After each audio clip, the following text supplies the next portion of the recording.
कैसे राम मंदिर अयोध्या को बदल रहा है। अयोध्या तक जाने वाले सभी मेन हाईवेज पर ग्रैंड एंट्री गेट्स बनाए जा रहे हैं। टोटल 6 गेट का प्लान अप्रूव्ड हो चुका है और इन गेट्स का डिजाइन भी मंदिर के डिजाइन के जैसा ही होगा, जिसे देख के आपको एहसास हो जाएगा कि आप इंडिया के टेम्पल टाउन में एंट्री कर रहे हैं। और इन गेट्स का नाम भी बहुत ही खूबसूरत रखा गया है। श्री राम द्वार, लक्ष्मण द्वार, हनुमान द्वार, भरत द्वार, जटायु द्वार और गरुड़ द्वार रखा गया है। और हर गेट्स के पास वर्ल्ड क्लास फैसिलिटीज होंगे, जैसे बड़े बड़े पार्किंग लॉट्स और बड़े बड़े रेस्टोरेंट्स होंगे। और उसके बाद अयोध्या में एक बहुत बड़ा म्यूजियम भी बनाया जा रहा है, जो कि करीब 50 एकर्स का होगा।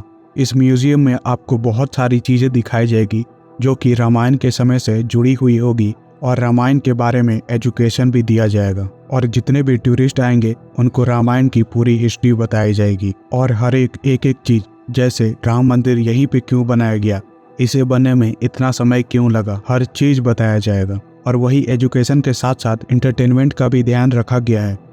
और इसीलिए अयोध्या में इंडियन वर्जन ऑफ डिज्नीलैंड भी बनाया जा रहा है, जिसका नाम होगा रामलैंड। यहाँ टेक्नोलॉजी का यूज करके श्री राम जी की कहानियां सुनाई जाएगी और रामायण में जिस लोकेशन का जिक्र है उनको भी हूबहू इस रामलैंड में बनाया जाएगा। मॉडर्न टेक्नोलॉजी का यूज करके बड़े बड़े झूले और घूमने की चीजें बनाई जाएगी, मतलब एजुकेशन और एंटरटेनमेंट का भंडार होगा। और इसके अलावा अयोध्या में श्री राम जी का स्टैचू भी बनाया जा रहा है, जो दुनिया का टॉलेस्ट स्टैचू होगा। इस समय दुनिया का टॉलेस्ट स्टैचू है गुजरात का स्टैचू ऑफ यूनिटी, जिसकी हाइट है 790 फीट। वहीं पे श्री राम जी का स्टैचू 823 फीट ऊंचा होगा, जो कि दुनिया का टॉलेस्ट होगा। श्री राम जी का 823 फीट ऊंचा स्टैचू पूरा होने के बाद स्टैचू ऑफ यूनिटी का भी रिकॉर्ड तोड़ देगा। और यही नहीं, अयोध्या के सरयू नदी में 2 मिनी क्रूज शिप को भी लाया जा रहा है और इन वेसल्स का नाम रामायणा वेसल्स होगा, जिसमें लोगों को हाईटेक और लग्जरी एक्सपीरियंस देंगी। इन सब चीज़ों पे काफ़ी लोग कहेंगे कि काफ़ी खर्चा किया जा रहा है बिना मतलब का।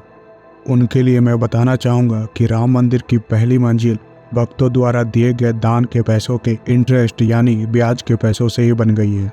जी हाँ दोस्तों, दरअसल राम मंदिर के निर्माण के लिए लगभग 3200 करोड़ रुपए दान में मिला था। तब उन पैसों को राम मंदिर ट्रस्ट ने एफडी करा दिया था और उन पैसों के ब्याज से ही राम मंदिर का अब तक का काम पूरा हुआ है।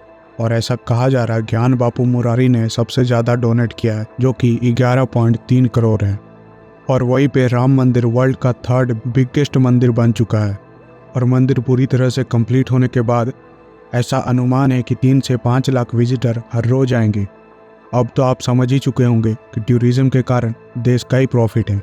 जो भी टूरिज्म के कारण से प्रॉफिट आएगा वो पैसा आखिर देश में ही रहेगा और वो पैसा देश का ही प्रॉफिट है।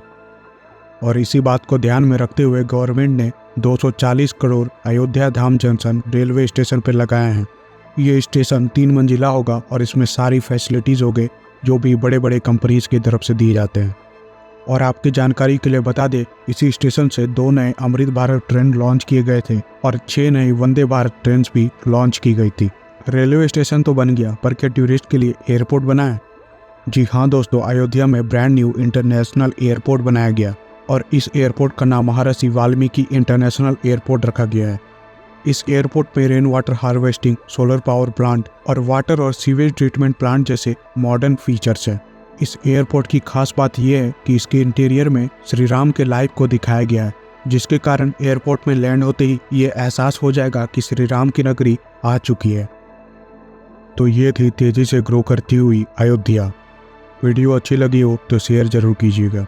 जय श्री राम।